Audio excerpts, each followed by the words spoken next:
It's been a while, but we are back for another State of the Franchise. We are going to be talking about 49ers player under the most pressure, and we're also going to take a look at DraftKings odds for who's actually going to take some hardware home at the end of the year.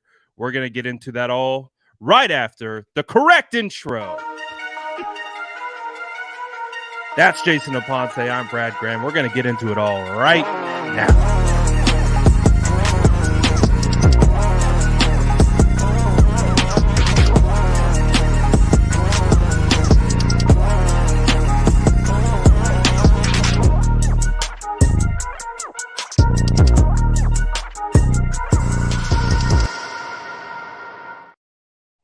Shout out to all the spicy sourdough squad. We are back, Jason. It's good to see your face again. How are you doing, my man?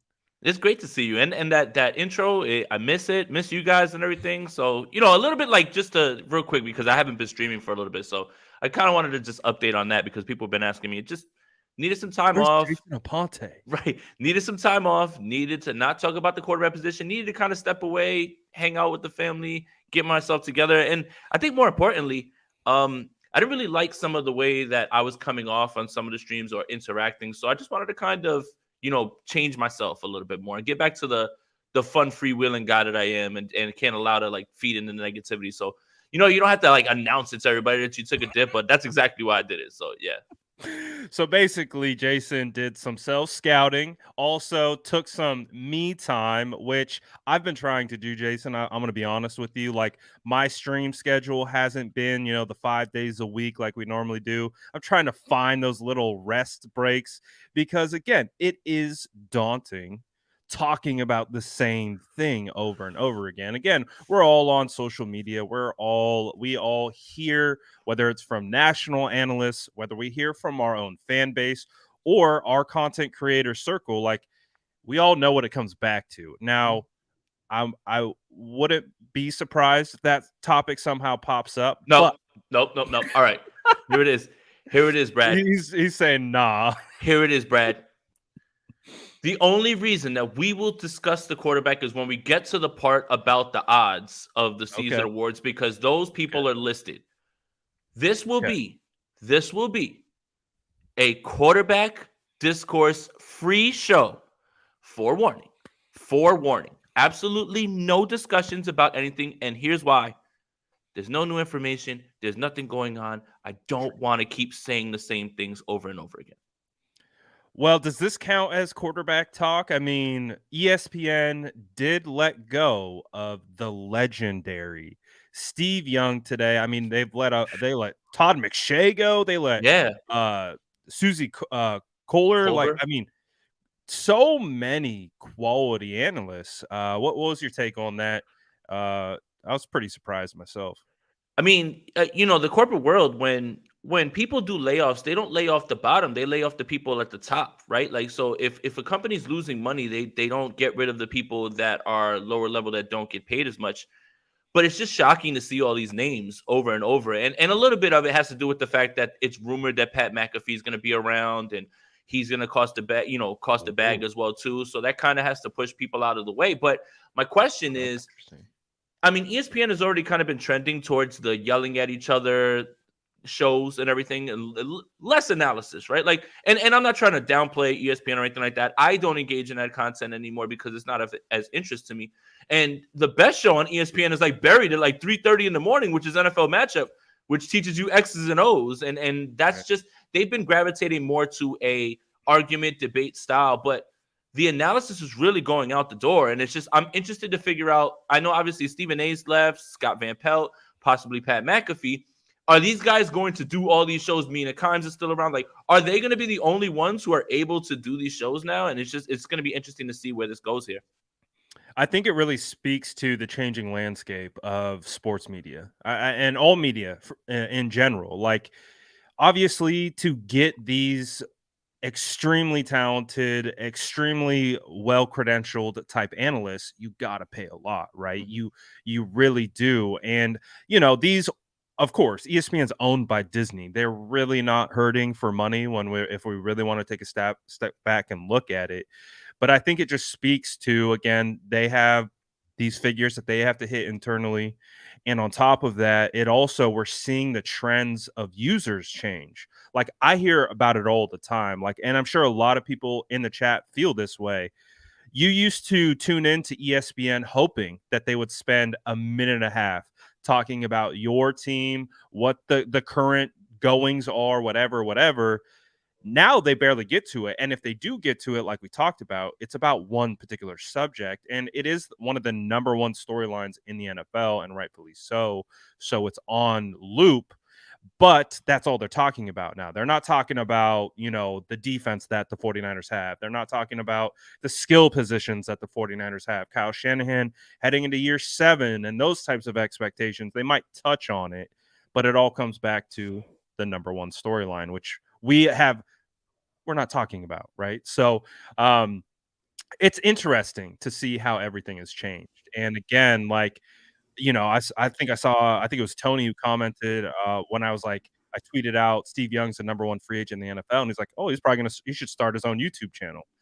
I think it speaks to the trends of where users are. I think users want to be able to connect with the type of content they want more, and so there's now more avenues for direct. And those ESPNs that used to kind of gatekeep all the information, like you only like even going way back as another example, like you could only watch I wasn't alive for this period, but you could only watch cartoons on Saturdays, right? Like at a certain point, like What are you trying to say? I wasn't alive at this point. What are you trying to say, bro?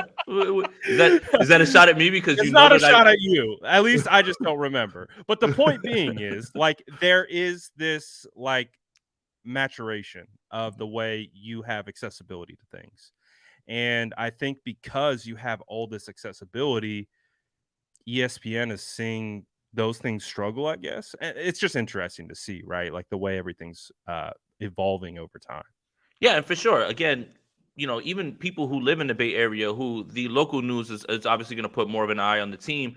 That's what YouTube is so great for. That's what podcasts are so good for, is because you can focus your content needs right to yourself. You don't have to wait for them to talk about it, right? Like, I'm lucky enough. Yeah, get him, Moody. I feel like, again, with me, being a Yankee My fan, bad, Joe. they usually talk about the Yankees a lot on ESPN or that around that time. I don't consume ESPN's content. I don't really, to be fair, I don't really consume anybody else's content either, just because I don't want subconsciously or consciously their thoughts to seep into my. I'd rather be like 100% dead wrong than kind of parrot something that I heard, and that's no shot at anybody or anything like that. I think there's a Try to bunch of gravitate towards like the narrative opposed to just speaking your mind and giving your or take on it. yeah, that's what I mean. Like, I'd rather it come from a place where, okay, this is what I got to, rather than hearing it from somewhere else and kind of turning it into my own thing. So that's the reason that I kind of stay away from sports talk and anything like that myself, is because I have to make sure that my thoughts are at least just like strictly mine and not trying to take from anybody else. Yeah, absolutely. So it's definitely interesting to see Steve Young let go. Would love to see him with the 49ers in some capacity. I don't know if that's as a kind of color commentator, analyst, or just He should around the start his own team. YouTube. If Just he starts his showing up. own, if he starts his own YouTube, we're cooked, pal. Yeah, we already got Kurt Warner out here. He's got his own channel. Like, Yeah. you see it. Like, I mean, even like a Bay Area radio legend, Damon Bruce, like he got let go, laid off from 95.7, and he immediately started a YouTube channel. It's where everything's headed. It's definitely the trends, but there's also some trends around the San Francisco 49ers outside the quarterback position, because I think we can all say probably one of the number one position groups under the most pressure with the 49ers is the quarterbacks. So we can get that out of the way. Full stop.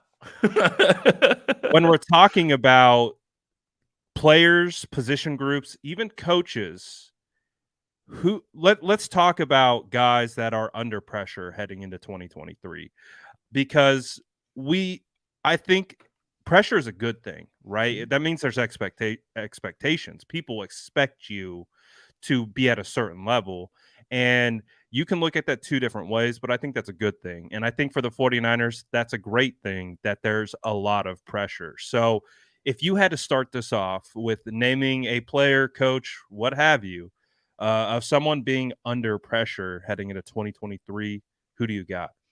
I think we could start with Danny Gray, and I think this is more about pressure to show something on the field, get on the field. It's going to be really hard, I think, for him to see the field much outside of a specialized role. When you look at obviously Debo and Ayuk when they're healthy, they're the two guys, and the 49ers don't really run a bunch of three wide receiver sets. And seems like Ray McLeod and Jawan Jennings have a stranglehold on that third and fourth. And again, that's situational. Ray's more of a home run hitter. Jawan is Mhm. your run blocker, your dog, and your third down red zone guy. So Danny Gray's got to find a way to get on the field and push himself on the field with more routes and being able to show that he's developed as a receiver. So and show that he's just not a guy that everybody looks at just for speed. And how do you do that when you have these guys in front of you that are proven so much that deserve to play as well too? So I think it's Danny Gray to start with this one. Yeah, I mean, that's a good one because Danny Gray was a third round draft pick. We understand that those third rounders are developing a bit of a reputation for the San Francisco 49ers, right? Because we haven't seen them act, outside of Fred Warner, who's the gold standard, there hasn't been a huge success rate. Trey Sermon, TDP, you might be able to throw into that pressure He's cooker as probably well. we'll probably talk about him in a little bit too. Yeah. Yeah, so Danny Gray, like, absolutely. Of course, we talked about it many times. Like, I have high hopes for Danny. I think he is more than just that 4-3-3 burner. I think him adding size, I think, from what we've seen, he's been cooking in the lab, and I think he's taking that pressure on. And I think the pressure is 100% on because you've got guys like Ronnie Bell. You bring in Chris Connolly. You have Tay Martin nipping at his heels. Like, Tay Martin to me is an NFL wide receiver. And, I was even going back through some clips last night. I was like, and Tay was popping at training camp last year as a rookie, undrafted free agent. And I was like, man. And we heard that he even took strides again. So we know the 49ers have brought in they have like 13, 14 receivers heading into camp. And there's some quality names there. So the pressure is on. My hope for Danny is he stays on the roster, but he pushes Ray. I don't think he's going to jump Jawan. Mm-mm. Jawan is locked. He's third in Jawan. I mean, he's got that dog in him. We know what he is. I think Danny Gray is a good one to start with. I think there is pressure because if they keep 5, that 5th spot is going to be heavily debated. So I think that's a good one. If I had to pick one, let's see, most pressure heading into next year. It feels probably a little bit obvious, but I feel like Javon Kinlaw. I feel Okay. like Yeah. Javon has a lot of pressure, and because we know what it is, Mhm. the bad stuff that came out of that Philly game. You had Baldy talking about it. You had everyone showing those clips, and then not picking up the 5th-year option and things like that, and the first round draft status, and of course just the health, just to stay healthy. I still am a believer in Javon, but again, we all understand what it is. Like, you got to be able to be healthy, and you have to be on the field. But the 49ers bringing Hargrave in, I think, alleviates some pressure, but I don't think it changes the expectation or maybe lack thereof. So Javon Kinlaw, obviously probably heading into his last year with the 49ers, depending on his performance next year. Maybe he has a great year and they bring him back, but Javon feels like he's probably got a decent amount of pressure on his shoulders. Yeah, I mean, this is an easy one, absolutely, and this is a good one to point out. The thing is that it's turned into now what can you salvage from the time that Javon Kinlaw's here in terms of production, and that's all you can really get. And it's turned from this could be a guy who would replace Buckner to now he's a rotational guy that you're just hoping to see a long season out of and see what you have. And it's completely changed the discussion on him. I don't see a way unless there's a major injury and Kinlaw takes a huge leap that this year would be a way to salvage the entire time. And he would have to be insanely productive. I mean, like he would have to sack the quarterback, be a dog, like essentially be worthy of the draft capital that they invested.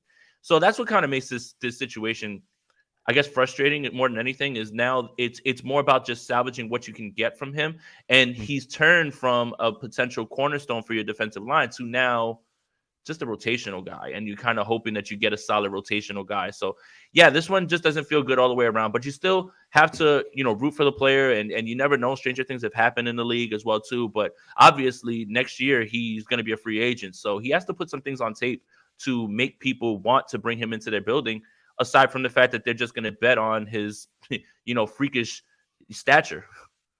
Yeah, for sure. Who's another guy that you got for being under the radar?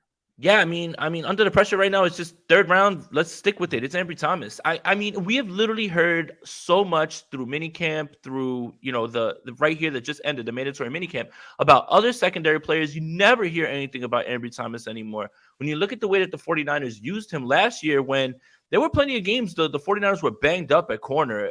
Times where Mooney left the game, and they had nobody on the outside, especially after Mosley got injured. And Ambry Thomas doesn't see the field. So less about how we feel about it and more about the coaching staff and how they feel about him. So from a guy who started in the NFC Championship game, out of necessity, to just being someone who can't see the field in his third year, this is pretty frustrating, and it feels like he has a lot to prove, and he's really, really got an uphill climb to make this team this year. Yeah, we were both in training camp for his rookie season, and it wasn't anything to write home about. Mm-mm. It really wasn't anything that was inspiring. And then when he got in, it wasn't really inspiring either. But what we did see was incremental improvements from the baseline that we originally saw. So there was some hope, but then you and I showed up to training camp last year, and we were like, "Oh Uh-oh. gosh." Yeah, I Mm-hmm. mean, it was like Ambry was 7-Eleven, just like any wide receiver that went against him was always open, and it was a tough going. He didn't even see that field last year, and they got hurt at Mm-hmm. corner. Obviously, Emmanuel Mosley goes out. He still didn't see the field. So, it definitely, I agree with that one.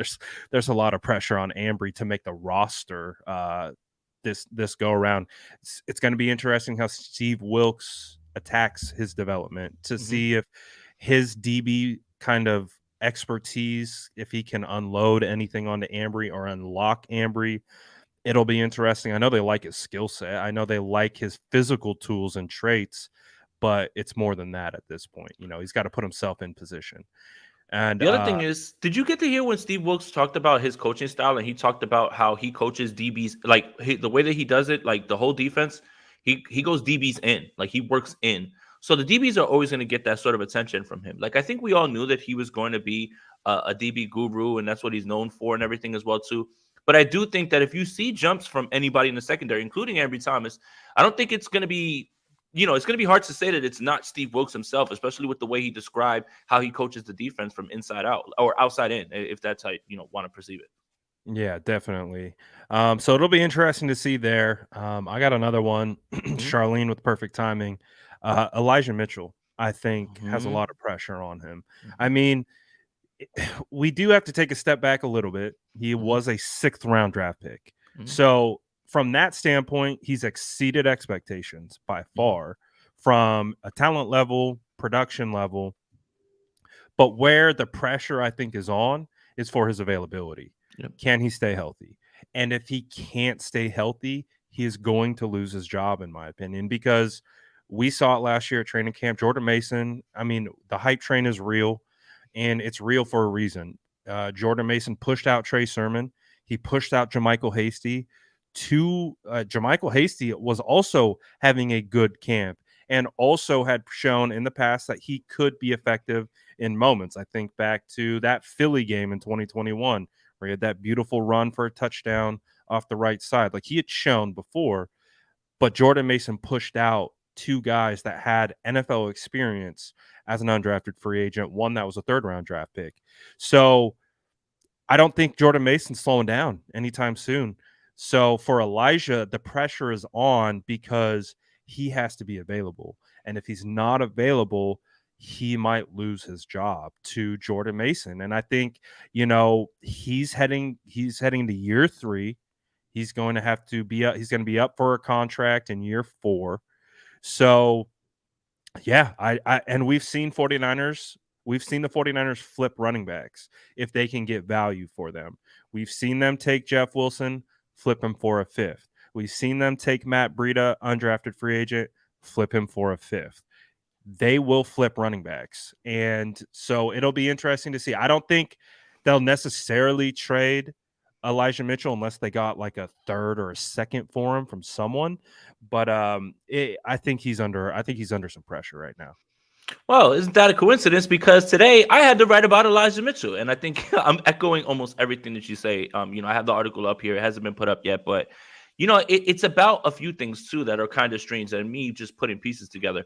Anthony Lynn spoke about when Christian McCaffrey is off the field, that each running back, whoever it is and is on the field, needs to be able to do somewhat what Christian McCaffrey can do to keep the offense from being predictable, right? Like if Christian McCaffrey's on the field, then you know that he's a threat to catch the ball. Well, everybody has to be that same threat. So not only one, the defense doesn't get to change and get a tell, but 2, it helps keep Kyle Shanahan in a rhythm. And Anthony Lynn spoke about every single running back that was there except for Elijah Mitchell. And Elijah Mitchell was injured, during OTAs. We understand that, working through it again, right? So, coming off an offseason, he's injured getting into OTAs. Okay, no big deal, right? Like as long as you're ready to go for camp. Right. But the reason I bring it up is last year, Anthony Lynn, when he spoke about the running backs, literally listed every single running back except Trey Sermon. And Trey Sermon ended up getting sent off. So I don't know if that's a parallel to that, but I did think the same exact thing that you're saying. It's like Elijah Mitchell breaks the rookie rushing record in 10 games started, right? That's crazy to think. But that same thing is, man, he wasn't available for how many games? And then last year, he's only available for 5. And the thing that makes Elijah Mitchell so important is because not only is he's a great runner, like he can take what's given to him, is we have to keep Christian McCaffrey healthy. And you have to be able to take some of that off of his plate as well, too. It's got a nose. Look, Elijah's got a nose for the end zone. I think he's got, 7 touchdowns, over 242 carries. He doesn't carry a big cap hit, obviously, 6-rounder. I think it's this year it's 940,000 base salary. His cap hit is 985,892, and his dead cap is 91,000. So again, it's nothing to have him. It's nothing to move him either. But I think obviously the skill set can grow if he can catch the ball better and do what Anthony Lynn was kind of talking about. But I think it all just comes down to health. And I agree with you 100%. Jordan Mason was an undrafted free agent last year. There's an undrafted free agent that, you could probably see when you watch him and you watch his speed that could probably push to get on this roster. And then now you're really starting to think about investment. Do you go away from TDP? It is an interesting conversation, but Elijah Mitchell's vital to this team because he does need to help keep Christian McCaffrey healthy. Yeah, it's really going to be interesting to see what that running back rotation looks like behind CMC because you just talked about it. Like, I don't know if it's Kyle's stubbornness or whatever, but it feel like at points we were like, Kyle, we could take CMC out right now and give him a little breather and maybe give Jordan Mason a couple extra carries just to keep him. We got the playoffs. We see the playoffs. We're gonna be there. Maybe just 1 or 2, 3, 4 carries. Give it to Jordan instead of CMC. Especially when the game's out of control, like it's out of hand. It's like, man, can you get that man off the field? They're what just are we running doing? Down clock. Like, oh, here you go, CMC. Like, I get it. There's a trust level there, but like, but come on, man, hand it off to somebody else. How do you gain confidence in somebody else as well too? But yeah, I think what's gonna really determine who stays and who goes is the confidence that they'll show in Jordan Mason. Because if Jordan Mason can find a way to get off from being a primarily special teams guy, which is why he has sticking power on the 53, because he makes plays whenever he's on the field, whether that's special teams or whenever you call on him. But if he starts to make so many plays that they're just like, hey, we can't even use this guy on special teams anymore, or at least as much, then you'll see his role grow, and then that can change things, right? Like Elijah Mitchell coming back basically put Jeff Wilson out the door. I think, again, I don't think the 49ers will do anything rash when it comes to Mitchell, just because that position has seen injuries the entire time. And McCaffrey played 17 games last year for the first time in a while. And then you have Mitchell, who himself is injured. I don't think you would necessarily get away from somebody that you can trust with the ball like Mitchell at times. Yeah, and although Jordan Mason is still a little bit unproven in game time action, we saw how effective he is as a pass catcher out of the backfield. Like, so almost to the point where we might be definitively saying I could make the argument that Jordan Mason is a better pass catcher out of the backfield than Elijah Mitchell right now today. Lynn said the But same thing. but we will find out in training camp. And like you said, being able to have a back who's a true 3-down back, just like CMC, who can do it between the tackles and do it in the passing game, do it as a blocker, do it as a receiver. Again, one of Jordan Mason's best attributes that had me banging the table for him last year was this dude was making catch after catch. Like, we were like, he was making wide receiver level type difficult catches. And I was like, oh, that's different because he has a power back type build and that kind of one cut running style, but to be able to catch passes out of the backfield, that's why Elijah Mitchell, the pressure's on. I love Elijah. I think Elijah is a phenomenal running back. And if theoretically you could have all three available, I don't think Elijah is in any form in any type of way going to miss out on the roster. He's going to be on this roster. You alluded to the numbers. It's just, can he hold on to the snap share that Jordan is just pushing on him? So it'll be interesting. But you got another under the pressure cooker 49er for us. Yeah, Ross Dwelly. Hey, buddy, look, there's two tight ends in town, man. And you know what's funny is last year we kind of had the same sentiment when it came to this because they bring in Tyler Croft. Sorry, guys, I didn't mean to say his name, but they bring in Tyler Croft and they have another tight end who's a bigger guy, can catch the ball. And it's like, are they pushing Ross? Like, I understand they brought him back, but his contract's not immovable at all either. And when you see the two draft picks, it starts to tell you where they're going to load up at this point.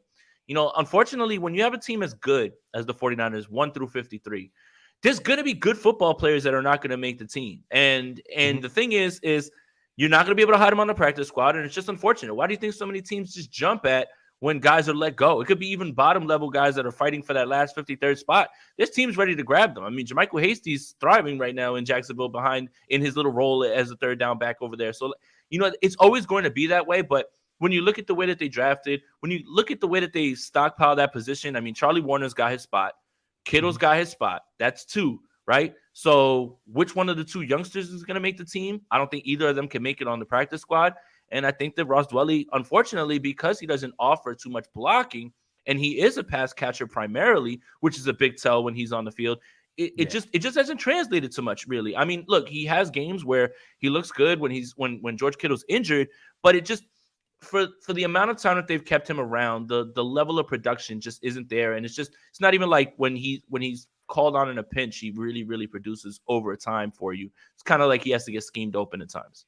Yeah, I mean, like in 2019, when he had to fill in for Kyle Juszczyk, like he has shown like he had been able to be relied on in certain spots, but and I mean, he had a touchdown last year. I think it was week 2, I think, against Seattle. So like, he shows an ability, but that was a guy that I had high expectations for heading into 2021, and that was the year he got effectively benched for Charlie Warner because of his blocking ability. That was like a big red flag, and then obviously you stack up the two tight ends that the 49ers just drafted, and I think they're keeping 4. Like that's just how I see it. I think they're keeping 4. I think they're going to want to keep Warner for his blocking alone because they have a working relationship with Warner as a blocker and they know they can rely on him. I don't think I just picture Kyle going into a game. Imagine Kittle goes down and all you have is Latu and Willis, and both of them are struggling in the run game. Kyle's run game would take a massive hit because they run so much at those edges, and it's really the focal point are the combo blocks between the tight end and tackle and Juice and where he's going. And if any one of those three go down, specifically tight end, fullback, it changes how he has to call games. So Warner is like the safety blanket for the run game. Latu and Willis are you spent capital on them. They have upside. You know what Warner is. He's probably not going to be a receiving threat, but you know what he is as a blocker, which I think is going to ultimately, and also playing special teams, is going to keep him locked in. We'll see. Yeah, I think Dwelly is absolutely in the pressure cooker And right now for sure. And I feel like, Brad, there's somebody, a tight end that's available that we're not aware of or really is on our radar that the 49ers are going to wind up bringing into camp or something like that. Like either he's played with Shanahan or he understands the system or, there's just always somebody that they end up bringing in later on towards there. So, That yeah, is I true. mean, it feels like Ross he doesn't have an uphill battle to like make the 53, but I wouldn't be shocked. Like it wouldn't shock me if they move on from him this year. Yeah, definitely. That makes a lot of sense. I got a pressure cooker one, Okay. just for you specifically. Oh, Um, here we go. I can feel it. Is this a joke? Don't do it. Go. but in all honesty, Yes. I think there is pressure just because we understand the expectation levels that are set when you are a Mhm. kicker Mhm. drafted at pick 99. Mhm. I think Jake Moody is under a lot of pressure, Yeah. not a type of tangible pressure where like, oh, he's got to worry about his roster spot. Mhm. Is Zane Gonzalez really going to beat him out? I don't think that pressure exists. I think just the simple fact that he is a rookie and the expectations that are set. Now, he comes from a big time program. He's played in a lot of big time games and made a lot of big time kicks. So he's proven, at least at the college level, he can do it. He's done it at a historical level in college. It's now transferring that to the field at the NFL level. And again, just proving you can do it.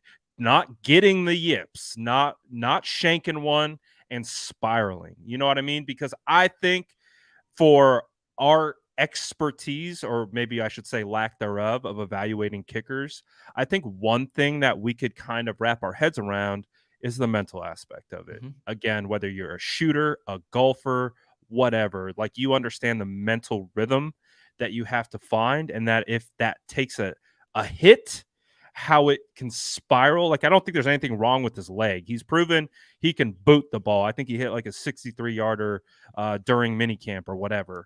That's not the problem. It's just the mental of dealing with the pressure, the high pressure moments, the stacked team, kicks that are going to determine playoff seeding. That's it. That pressure is baked in as a kicker. But again, the pressure of being a third round pick and then, stepping into that role and, filling in for Robbie Gould, who was pretty darn good for the 49ers, especially during the playoffs. Yeah, I don't really have anything to add on to that. I mean, I think you hit the nail on the head. When you look at the draft capital, you look at the team that's going to be in games that are going to be playoff games as well too. We kind of got spoiled with Robbie. And that's another part of this whole, just moving on and just getting a new kicker type thing. It's like, you don't know what you got until it's gone type of thing. So, yeah, I mean, I would say that there's pressure there. I mean, just because he's going to be in high pressure games, the 49ers play games where they get down to the last kick. And, Robbie's been effective when he's been here, and he's done it. So, and this is me being completely serious and not, angry at all about the kicker position. Like, I do think this is a valid concern. Well, I think it's a valid point out, honestly. It's going to come down to the kid. And I think from everything that we're hearing, it's not going to be that big of an issue. And, never doubt the coaching staff and the team and the culture that they've built to rally around him and everything. Never a doubt, Jay. So we can never doubt what they do with their No, roster building, no, right? never. Why would you say that? Do you know better than the team? No. All right, man. Who else you got? We got the kicker out the way. I mean, I will go back to TDP, but again, the more and more that I hear them talk about him a little bit more, I think that they would give him an extra shot, another look. I do think that they believe that it was just last year with injuries as well too. But again, here we are talking about a third rounder, and it doesn't have to be third round running back. It's just pretty much the third round has had its issues. And again, when Anthony Lynn was talking about running backs, he did talk well about TDP, and it does sound like he's been working with him as well too. So we still think that he's under pressure, but I do think that he's got a longer leash than I think people would think at this point. Because if they're keeping, obviously, well, do you think Christian McCaffrey makes this team, Brad? Ooh, I don't know. Roster bubble. So McCaffrey, Mason, news. Mitchell, Juszczyk, that's 4. Then who's there like at the end, right? So I still think that it might be TDP at this point, but I do think that if he doesn't watch his back from the undrafted free agent that's in, the new Mason, he's might be in trouble if he doesn't pick it up. Yeah, definitely. TDP he's in the Ambry Thomas category, kind of the Danny Gray category. They're have third round draft capital assigned to them. And there is going to be expectations. Again, Jake Moody enters that. Latu enters that. Jair Brown. I don't think anyone's really too concerned with Jair right now. We all expect Jair to be a good player, but there's there's that like almost like this cloud hanging over the third rounders not named Fred Warner. So we'll see how it ultimately plays out with TDP, but I agree he's definitely in the pressure cooker. Drake Jackson for me, I think, is Wow, I someone like it. who has to deal with some second year pressure, right? Hmm. Being a second round draft pick, 61 overall. We didn't think he would even make it that far. And then kind of what happened at the end of the year. Clearly, the coaching staff called him out a little bit to the point where they even just shut him down. And him accepting that and putting in the work. And he looks massive. And we know the talent is there, but refining the talent, adding tools to the tool bag, and being able to play an entire season, I think, the coaching staff put the pressure on him at the end of the year. I think he accepted that challenge. And I don't think he's in any type of, roster bubble or anything like that, not even close. But I think he will be leaned on. I think he will be expected to be a integral part of that rotation, whether that's the Omenihu role, whether getting more looks on the edge as a third down pass rusher. It's going to be interesting to see ultimately how Kosarek puts together those packages because of the addition of Javon Hargrave. I think it creates so much flexibility for them. I've been talking about Eric going back to the edge, being able to shift inside, outside. What does that mean for Drake? Does he kick more inside? I think Cleveland Furl has an opportunity to be an Omenihu type guy. So it's going to be interesting to see where Drake Jackson ultimately ends up in that rotation. But I think the pressure is on just because of the draft capital that was given to him, the expectations, and the way the year ended. So I think that creates its own pressure. And I think it'll be interesting to see how that pressure manifests. For so far, it seems like it's manifested itself in a good spot. Yeah, and I'm glad that you brought that up because pressure to me meant pressure to make this team. And Drake Jackson certainly is going to make this team. But I do think there is pressure for all the reasons you said. And I think you don't look any further than the fact that, there's a lot of very talented pass rushers still available, hired guns for a year. And the 49ers have money. It's not like they're strapped for cash. They have about $9-10 million. So they could go out there and add somebody, but I think that does tell you that there is a bit of pressure on Drake Jackson because they believe in him. And again, when he came out and when he was drafted, the point was really, well, can he add more backs to his pass rush? He does need to get a little bit bigger, does need to help a little bit more in his run support. Sounds like a lot of those things are being ticked off right now. We're not going to fully be able to see where those things have gone until about training camp or when the pads really start popping. So it's going to be interesting. But I think you're absolutely right about pressure in terms of they need him to produce and they expect him in whatever this rotation is with him and Cleveland Farrell and Bryant and Jordan Willis isn't even back, right? Like I think he's not even back this year. So they are looking at him now to be that guy. So again, this is a good call. Yeah, there's plenty of pressure to go around on this team. Like you said, I think you quantified it well. There's pressure to make the roster. There's that type of pressure of being one of those fringe guys, and there's also pressure to meet expectation. And I think there's two different types of pressures, but nonetheless, there's pressure to be successful in this league, whether it's team wide, coaching wide, whatever. So plenty of pressure to go around. Pleasure as well for the San Hey, Francisco Florida. Hey, I thought it was a family show. this is a family show. We're having a good time. We are. But also, we wanted to get into some of the odds for some of the 49ers that have an opportunity to collect some hardware at the end of the year. Jason did an article on Niners Nation, kind of looking at DraftKings odds the players involved. And why don't you kick us off into that next topic? Yeah, so obviously right now, all of these odds are based on, perfect world scenario. All these guys are going to play. Nobody really knows anything, but I thought it was a fun little exercise just to see where the 49ers lay in terms of all of these things. So I guess we'll start with MVP. MVP is going to be is quarter. That's a quarterback. That's a quarterback award, wouldn't you say? Definitely. It's Okay. 100% a quarterback award. Okay.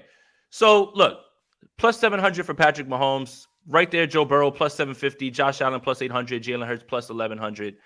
And the funniest thing is the one player that's highest up for the 49ers is Brock Purdy at 4,500. But the first non-quarterback that's listed is Christian McCaffrey at plus 8,000. Funny enough, it's 4,500 for Purdy and plus 5,000 for Trey Lance, which is tied with Kirk Cousins, Daniel Jones, and Jordan Love. I think again, these odds are based on whatever it is that Vegas believes is going to happen. Obviously, they believe that Purdy is going to play more games this season, and that's probably the smart money. If there was a bet for that, I would put money on that. But it's kind of funny that the odds are this close for Trey Lance and Brock Purdy. And I thought that was a little bit interesting. But yeah, I don't know. This year, I don't think obviously a 49er has a chance to win this award. I don't think that's going to happen. It has to be a quarterback, and I think this is the year that Joe Burrow gets his. That's a good prediction. Do you think it's so close because the way Vegas quantifies information? I think we are racking our brains, hearing talking points and or opinions that are changing narratives surrounding the quarterback. Do you think the reason why it's so close is just because they haven't gotten definitive information of will Brock Purdy play all 17 games in the regular season? Who will start the season? Will it be Trey Lance? Did Sam Darnold have any stake in these odds? I'm curious to see if he's up there or if he's way down the list. But I think that's how I would quantify, for the little bit I know about betting and how odds makers go about things. I know they have access to information, and that's what drives these numbers. So my assumption is they don't have quality information, which is why they are so close. Yeah, and I think again, it's about, you can't put odds out there if you know something, because I think there's a large sentiment about Vegas knows something that you don't and everything. And house wins. I think that's kind of fair.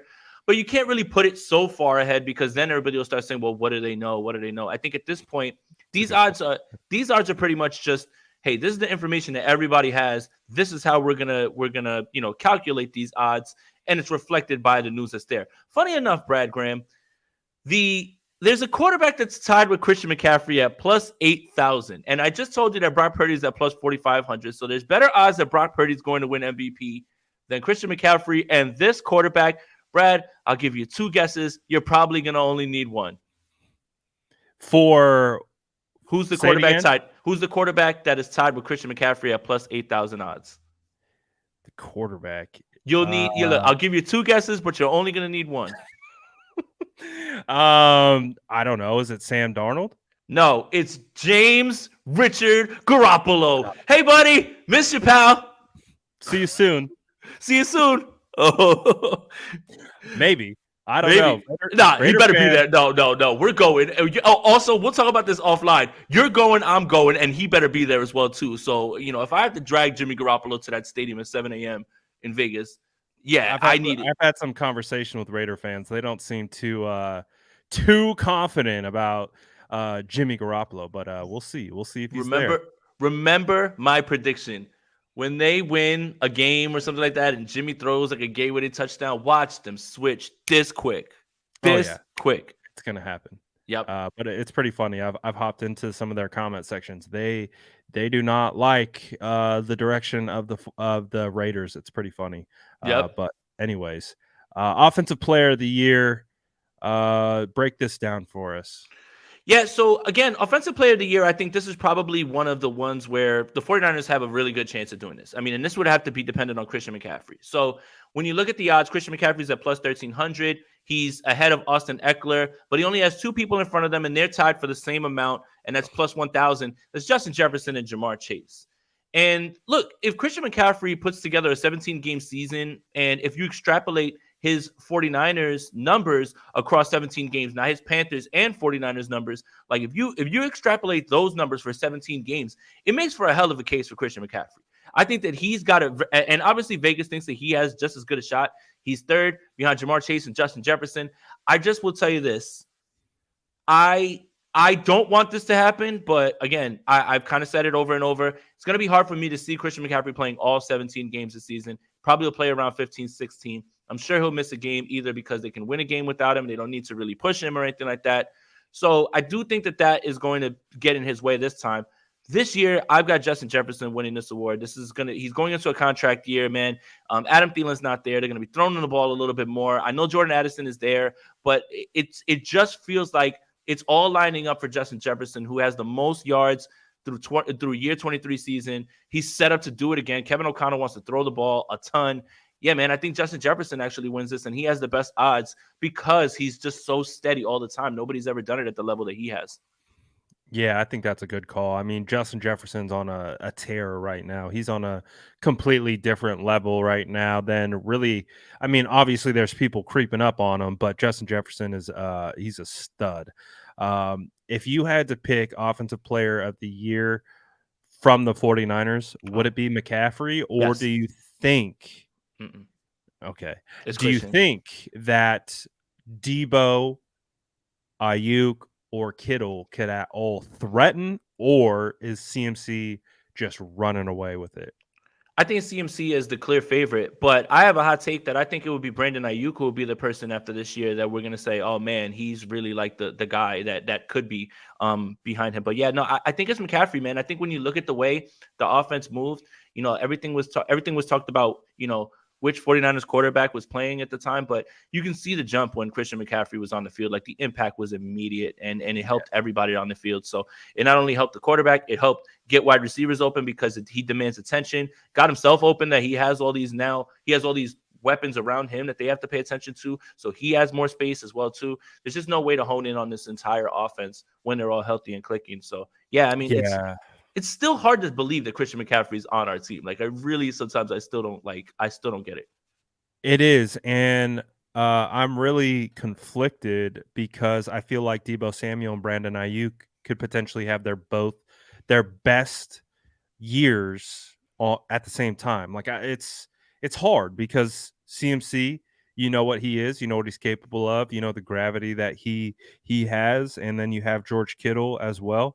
But it's just I don't know. I'm having a hard time. I can't even pick Debo or Ayuk because I have been a believer in Ayuk for a long time now, but Debo, I feel like there's something that Debo's cooking up, and I feel like he's about to go crazy. And if Debo can add again that element of gravitational pull that CMC has, the NFL is going to be in a real bad spot if you have all these guys basically firing on all cylinders at the same time. So it's gonna be fascinating to see. But it's hard to argue against CMC at this point. But who do you got for defensive player of the year? I mean, the San Francisco 49ers do have the residing defensive player of the year from last season. So it seems like we might have someone who has a good shot.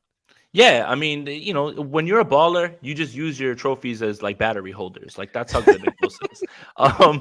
Yeah, you know what? I want to be a little bit of a homer here, and I'm going to say that Bosa repeats, and Bosa's actually listed fourth, and I don't know if I can quantify this as like a slap in the face or disrespect, because when you look at Micah Parsons, who's the favorite at plus 650, Myles Garrett plus 750, TJ Watt plus 850, Bosa being at plus 1200, it's like, well, the guy won it last year. How did he end up fourth? But then you remember that those are three really good football players as well, too, who do incredible jobs for their teams. Like, especially, I think the buzz and the hype around Micah Parsons is when you look at like the raw numbers and everything else that he's been able to do, he actually generates a little bit more of a higher pressure rate than Nick Bosa. And if he can continue to keep that up, it's going to be hard to argue against him. So yeah, you can look at this immediately and say, well, why is the reigning defensive player of the year fourth?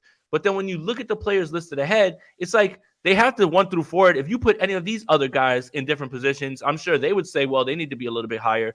It's just a bunch of great defensive players. But I'm going to say that Bosa wins it again. Funny enough, Fred Warner's listed at 4,500, and he's tied with Joey Bosa, the other Bosa. So yeah, no, you know what? I think Bosa wins this one. He gets his bag right before training camp starts. He comes out focused and he dominates again. And it's just a testament to how good the guy is, because we're talking about 3 players ahead of him that are extremely talented. Yeah, I might.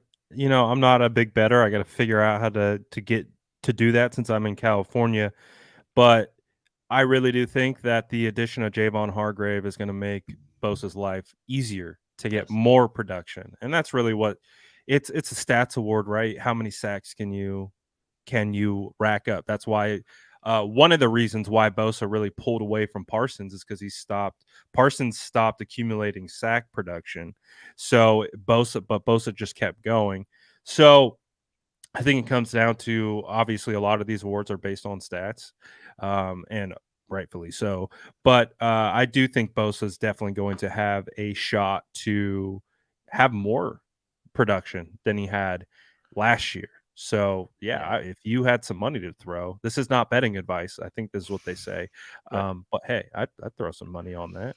And the other thing is we have to remember last year Garrett was injured for a little bit. So was TJ Watt. I mean, for like the entire year as well too. Point. So again, it became more and more clear cut that it was Parsons and Bosa. So having them back for a full season and the players that they are kind of makes this more tough sledding now for Bosa. But you know what? Let's get Homer. I don't care, man. Let's just call it again. And at those odds, when you're looking at plus 1,200, that means if you put down $50, you're looking at an incredible investment, that you can win back if he does that. The plus side, whenever you're doing that, obviously you win more. The minus side, you've got to put more money up to win, but you don't win as much money. So yeah, definitely. Draymond Green just re-signed. Did you see 4 years? How do you feel about that, Warriors fan?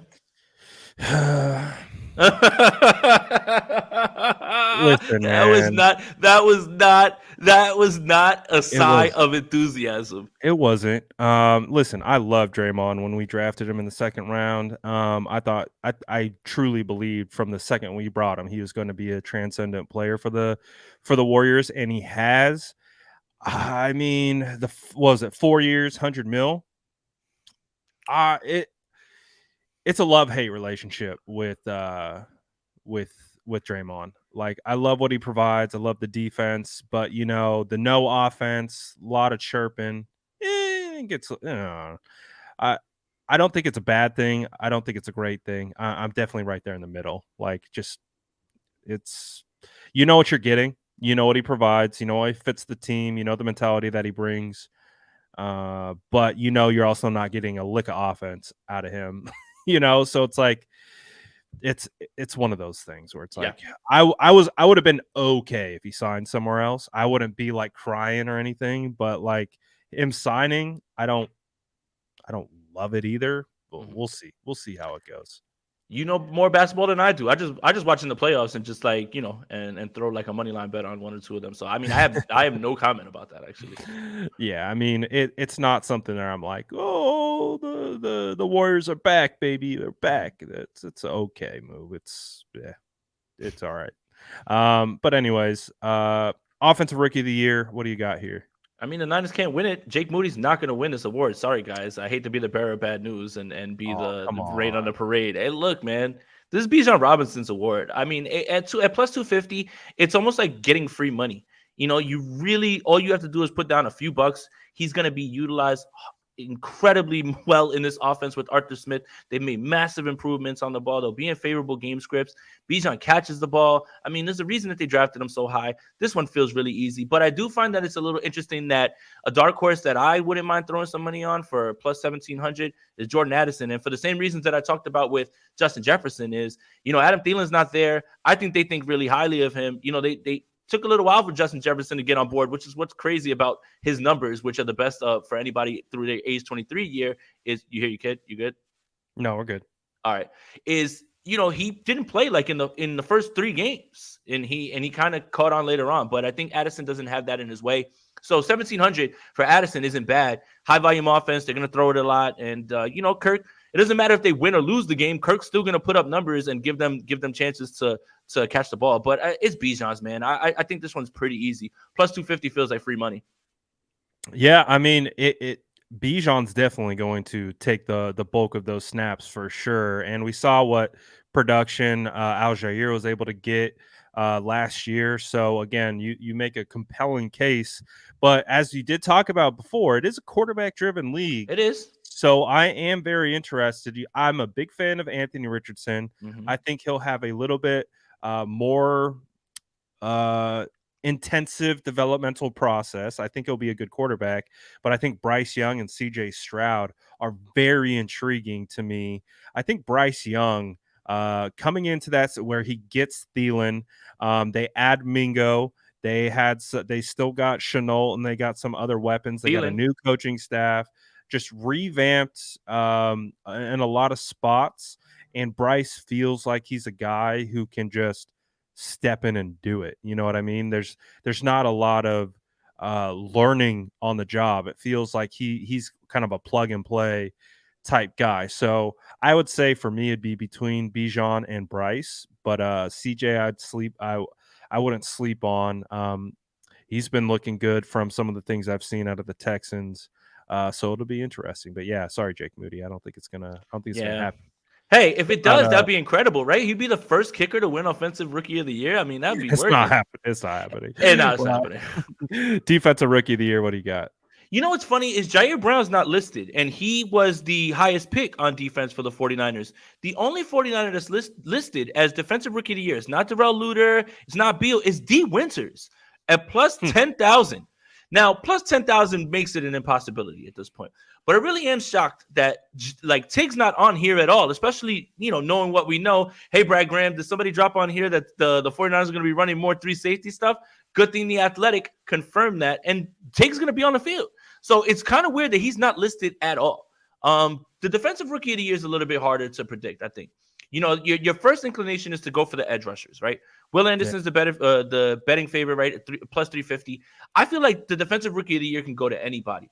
I chose Devin Witherspoon from Seattle. Don't yell at me, guys, please. I think at plus 900, when you're looking at him, he's going to play a lot. That defense is going to improve. He's got somebody across from him. I don't think they'll throw at him and he'll have his opportunities, but I think the world of the kid. I think he's very good as well, too. Sorry that I'm giving praise to a Seattle Seahawks guy, but we're talking about, the betting odds and everything. Plus 900 is where I would go with it at corner. I think he's going to have a phenomenal year. Yeah, I could see that. That's definitely an interesting and not a bad one either, too, especially when you look at the Seattle's defense, how they're probably going to be much improved. A lot of expectations there. Tyree Wilson with the Raiders would be an interesting one in a pass rushing situation. Oh, well, let me get his odds up while you talk so I can tell you who else is there. Let's see who else. Lucas Van Ness would be interesting. Will plus McDonald. 1,500. Plus 1,500 for Lucas Van Ness. What about Will McDonald? Plus 1,800. Ooh. You know who's a really good one? That's like, it's almost like if you lose, it doesn't even matter. But plus 2,500 for Joey Porter Jr. Ooh, that's not bad. See, but I got to give love to my corners. I love coverage and all that stuff. But Jack Campbell's plus 1,400, and Christian Gonzalez is plus 950. So he's the second highest cornerback. Really, especially with what happened with their their other starting cornerback recently. It looks like that job's opened up. I didn't even think of that. Yeah. He's got all the pressure in the world. Gonzalez, good luck, pal. What's Malcolm Butler up to these days? Justin's guy, Kalijah Cansey. Wonder what he's at. But he's at 2,500 with Joey Porter Jr.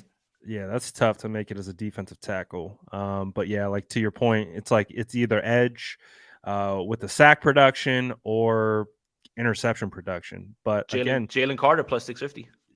So does that mean you can't even bet on Jair Brown? Like you just can't do it? No, you can't. There's no write-in or anything like that at all.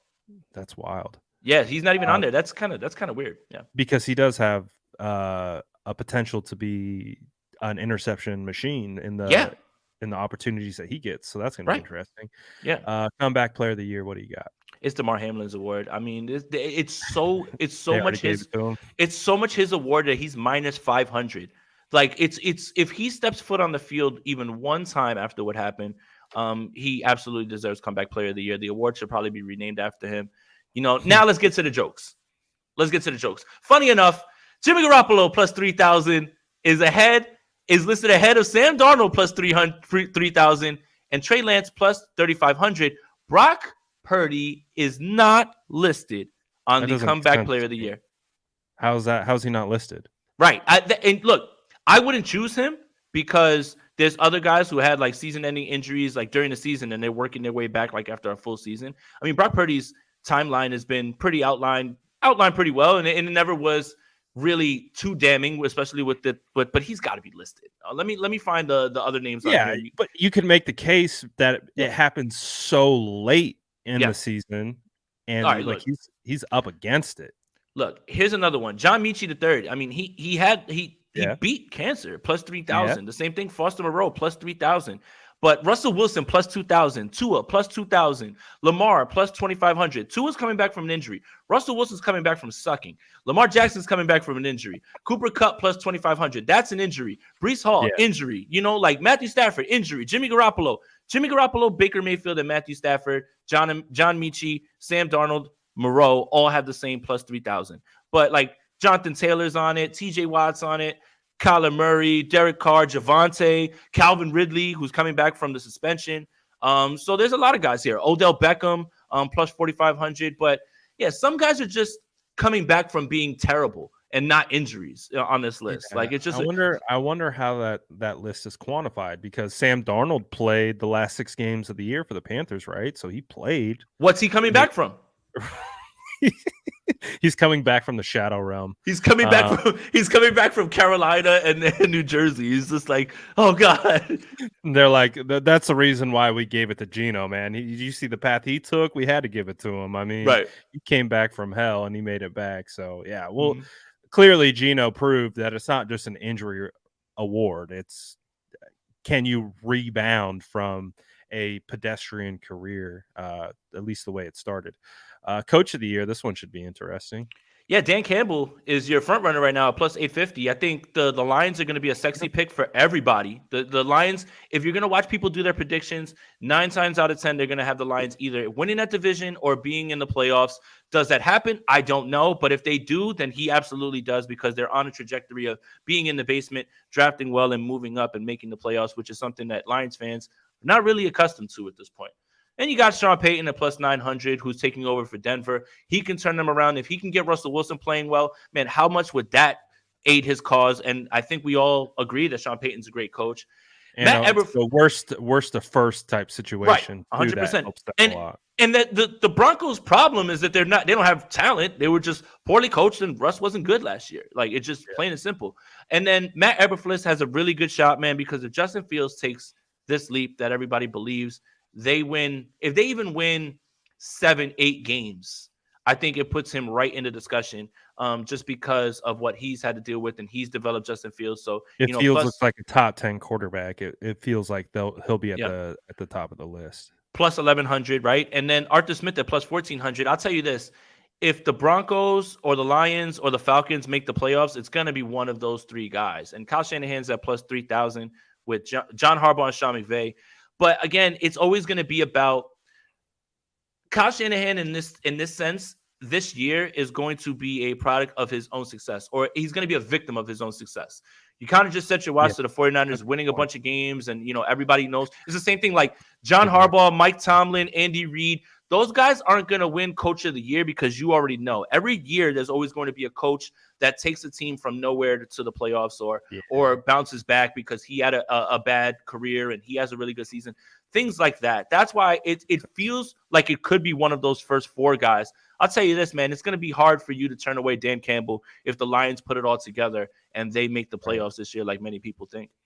Yeah, definitely. Arthur Smith is an interesting one because I just think back to when the Falcons played the 49ers and they just out-executed them. And to me, that's coaching. Like that's putting together a game plan. They knew exactly how to attack the 49ers. They beat them with their own game plan and they executed it flawlessly. Like, when I was talking to Ayuk, he was like, there was no way we were going to come out that game with the W. Like they just outperformed us. Like they just out-executed us at every step. And to me, that is again, that's part of coaching. The coaches got to put your guys in position to be successful. So, but I agree with Dan Campbell again. If you get Jared Goff back, you get all those guys. They add Gibbs. You have of course Amon-Ra. They have Emmanuel some Mosley. weapons, man. And now I guess it was Jamison Williams who's going to be suspended for the gambling. Maybe we shouldn't be talking about gambling when we're talking about the Lions. Gambling odds. Yeah. But he'll be back later in the season. Wait a minute. So again, Are we gonna get suspended for talking gambling too? Like, is this? Oh no, I hope not. Oh God. But having said all that, Brad, and I do think that Dan Campbell has a very good shot. I am gonna take Coach Mike in Miami actually at plus 2,000. That's who I think is gonna win Coach of the Year. So look, the offense is gonna be fine as long as Tua is on the field. You know that they're gonna be able to put up points. But somebody wrote a tweet, and I wish I could say their name so I can give it to them, but the only defense that the Miami Dolphins would face that is better, that is just even close to the New York Jets, is probably their own. Like, the Dolphins are stacked on defense, man. They are. The Jalen Ramsey thing is big. Getting the Godfather Vic, that's huge. So they're going to probably make the playoffs. And if they start to be a dominant defense and that offense starts to score points and they win a bunch of games, give me Coach Mike at plus 2,000. Shout out to Coach Mike, man. That's what if they get Dalvin? What if they get Dalvin too? I mean, that would also help as well too. I mean, I love Achane. I think that he's going to be great, and then Wilson, Mostert is still there. But if they get Dalvin, it's just like a glove in hand fit. The defense is probably what I'm more excited about because I already know what Coach is about to do offensively. And if Tua's healthy, man, the Dolphins are really good this year. Yeah, that's a good one. I like that. I could see that. Dolphins for sure. Absolutely have a shot. I mean, their defense was all over the 49ers last year, and that was Brock Purdy's coming out party, and they were throwing zero blitz at him, and he was just like, nah, I'm good. I'm going to handle this. But how often can you duplicate those types of performances? Yeah, I don't mind that one at all. Mike McDaniel, we know Miami Mike out here cooking. We saw him Coach at the combine working his magic. It looks like a signature, like all white fit always. Like he's always in all white. So I guess that's the Miami Mike look that he's got cooking. Quote of the combine was he was sitting there with Florio and Sims, and he said, "Oh, you look like money." He was like, "Yeah, not trying to hide it." He was like, "I didn't have money for a lot of my career, in my life." Oh man, shout out to Coach Mike, man, a legend. And for anybody who thinks that that's a shtick, I can guarantee you 100% that is Mike all the time, and he's as nice and funny and quirky off the camera as he is on it. He's just one of those legendary personalities. That's it. When he said he remembered me from the other combine, I was like, Coach, I love you, man. I was like, you're the man. Like, you didn't have to say that at all, man. I was like, that's so awesome. Didn't you ask him the Mike Jones question, right? I did. Off the record though. So, it was the first combine, so that was 2 years ago. So we got through the metal detectors, we're going in, and Coach Mike walks right behind us. And Jordan's like, yo, Coach Mike. I was like, I am not passing up this opportunity.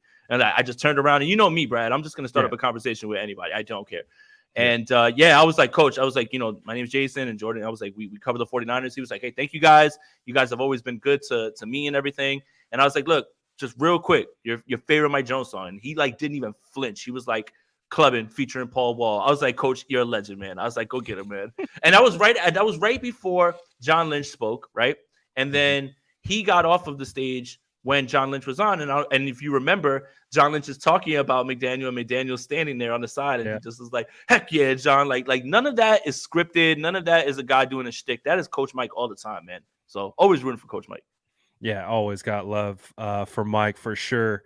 But we'll see. We'll see who, if any of the 49ers come away with any hardware. Like, would you say Bosa's the leader in the clubhouse to come away with some hardware?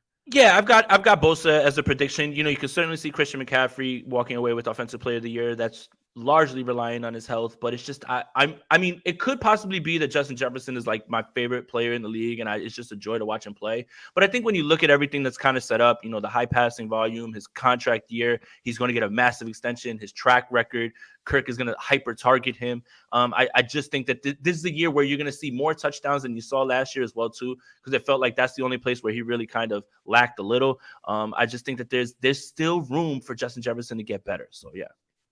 Yeah, for sure. JJ's killing it right now. How did he last that long? He's a slot receiver, Brad. He's only a slot receiver. That's it.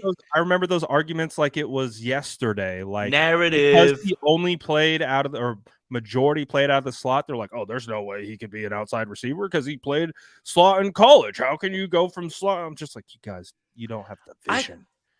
And speaking about McShay, because this is so good, right? Like I've been digging back, like while I've been chilling and not, tweeting and yelling at people and being like, being normal again. I love looking back at what people were saying about players and like what I thought about players, because it's so funny how you have it in your mind that this player is going to be this. And then you kind of lose sight of the fact that he might not be that and he can develop in other ways. I think that's the biggest part of the whole like scouting thing, that while we're doing it, it's still amateur, but obviously it's, Brad's really good at it, but it's still more funny to watch people try to smash like a square into a circle peg, because they're leaving out the fact that they had this assessment. So this assessment, I don't want to be wrong, but there is that chance that guy could develop that. And that happens all the time, that all of a sudden they just, you lost sight of the forest to look at the trees, if that makes any sense. Like you lost the big picture. Yeah. And that's the big thing with scouting, is you're projecting. It's a projection. Like you have to be able to try to see how guys fit in other situations. Can they translate, et cetera, et cetera. So we'll see. Penelope says, I think Brad secretly likes Dallas. No, Get him. I secretly like the Carolina Panthers. He's the double agent. It's a crisscross on a crisscross. I'm not the double agent for the Eagles. He's the double agent for the Cowboys. That's a plot twist. Where did the Dallas thing come from? But for sure, sign me up. Get me a Brian Burns Panther jersey. Give me the 0. I'd rock that. I'd rock that any day of the week. Dallas, though, I can't vibe with that. I'll vibe with some Carolina Panthers, though.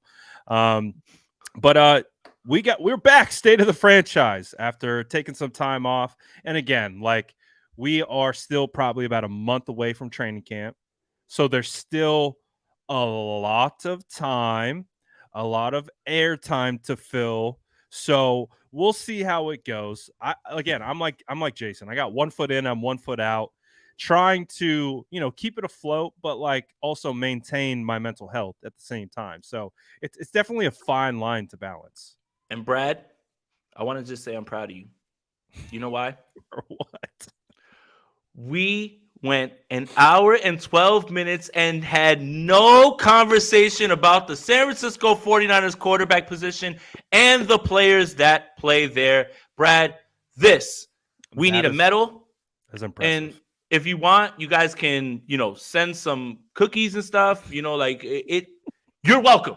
Okay. It's part of the reason that I completely stayed away from it. I cannot keep giving these same answers. Well, we'll see in training camp. Training camp is close, and that means I get to hang out with Brad, and the fun really starts. Summer really starts when training camp is on, right? Like that's when we really outside. It really does. What's amazing about the quarterback talk is that at this current stage, nothing will change. No. Right? But the same things will be said, or new like nuggets will be dropped, but ultimately nothing will be decided until they get on the field. Yes. And that's literally, I could say that.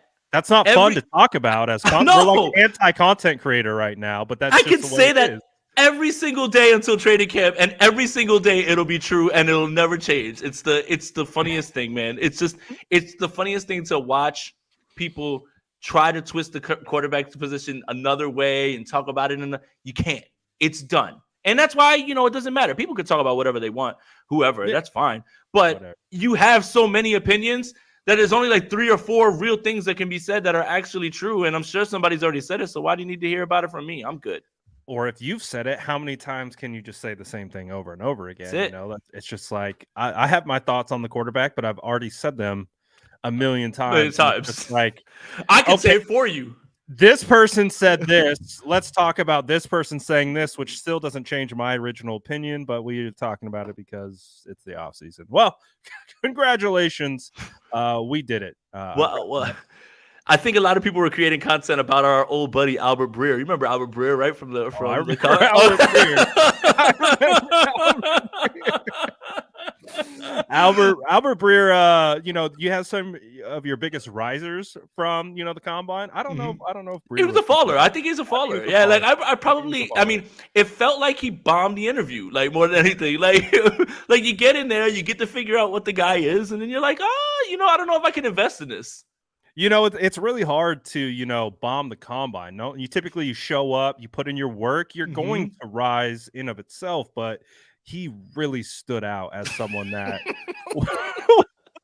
like an opposite of that. The best part is this is obviously Brad and I going back and forth on an inside joke about like what happened in Indy, but yeah.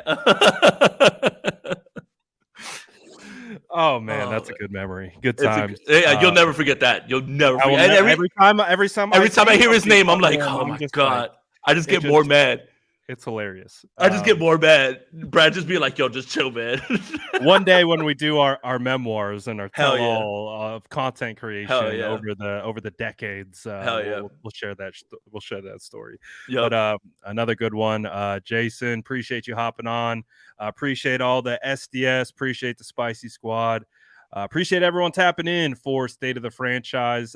Typically, I say grab some cookies on your way out. We're taking the cookies, though, for not talking about the quarterback position. We're getting all the cookies, sorry, for this time around. But next time, stick around. You'll get the cookies. Shout out to everyone for tapping in. Any last words? Content coming up. We are on Friday, so I know I take the weekends. I'm sure you're taking the weekends. Oh, you're chilling. You're vibing right now. As parents at home. Yeah, right. Parents at home while Brad is at home with all his kids. I have been home alone for a few days, and any parent out there, you look, you love your family, you love your kids, but you definitely need a break. And these last few days have been so. If I look a little bit more rosy and I'm hanging out and I'm chilling and calm, you just I'm look chilling. Like man, you don't look like a 49ers content creator. I'm actually completely took time away from the whole thing. Watched everybody. Look, I was still watching. Everybody was arguing. I love watching arguments, but I don't got to be involved in it. Completely got my mind. 4th of July. Yeah, right? Yeah.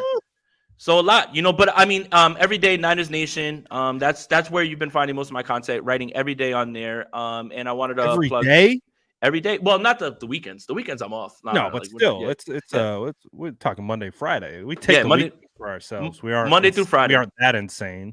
No, Monday through Friday, and I wanted to talk about Underdog Fantasy. Make sure you guys use promo code Aponte.